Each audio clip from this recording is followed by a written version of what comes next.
أنه لا يصعد كل عمل يعمله ابن آدم. السماء نظيفة ما بتصفيش إلا إيه؟ العمل الصالح والكلام الطيب، صح؟ إيه الدليل بقى؟ إليه يصعد الكلم الطيب والعمل الصالح يرفعه. عشان كده إمام لا تصعد صلاته فوق رأسه شبرا. مين ده؟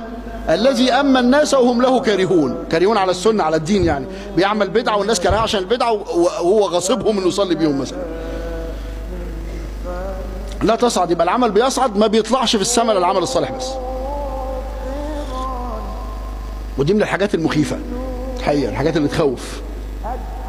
يا ترى العيشة دي اترفعت ولا لا؟ نسأل الله عز وجل أن يسترنا بستره الجميل وأن يقبلنا على ما كان منا.